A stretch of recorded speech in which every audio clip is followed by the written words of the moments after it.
आजकल कुछ कॉमन बीमारियां कह सकते हैं हम उनको, हर घर में कोई एक जूझ रहा है किसी ना किसी एक बीमारी से।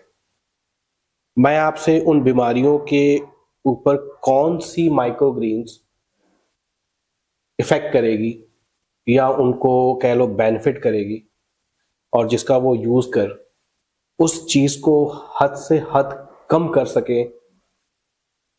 तो जैसे आजकल फैटी लिवर सबसे ज्यादा लोगों के अंदर है। मैं कहूंगा हर घर का एक बंदा फैटी लिवर से तो जूझ रहा है। इस पे कौन सा माइक्रोग्रीन्स आप सजेस्ट करोगे? बहुत इम्पोर्टेंट क्वेश्चन आपने रेज किया है। जब भी फैटी लिवर की प्रॉब्लम किसी को होती है, ये नॉन अल्कोहलिक फैटी लिवर की बात कर रहे हो शायद आप, जी। वो भी बहुत कॉमन है आज की डेट में। नॉन अल्कोहलिक फैटी लिवर का मतलब है जो लोग शराब नहीं पीते बिल्कुल। उनका भी लीवर अफेक्टेड है।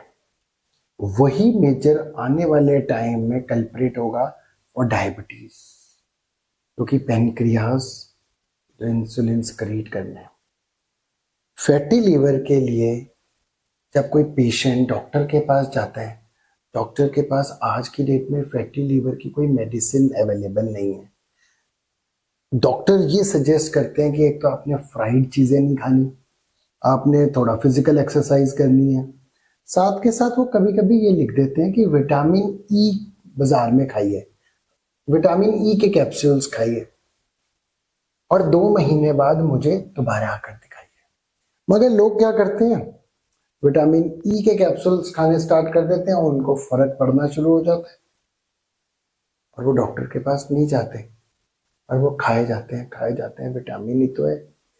ये जो कैप्सूल्स बनते हैं, कुछ कंपनीज क्या करती हैं, कोलाइडल सिलिकॉन डाइऑक्साइड जैसे एक्सिपिएंट्स यूज करते हैं उस कैप्सूल को बनाने के लिए। अगर हम ज्यादा देर तक खाएंगे that itself is the carcinogenic. मगर अगर उतना ही विटामिन ई और उससे कई गुना ज्यादा विटामिन ई रेडिश मूली के माइक्रोग्रेन्स, सिर्फ 20 ग्राम मूली के माइक्रोग्रेन्स खाने से, जो आप अपने सैलेड के ऊपर, रायता के ऊपर, सब्जी के ऊपर, सैंडविच के अंदर फिल कर सकते हो, किसी भी चीज में रॉ खा सकते हो, कंज्यूम करोगे तो फैटी लीवर की प्रॉब्लम 2 से 3 महीने के अंदर आप देखोगे आपको काफी ज्यादा फर्क पड़ चुका है।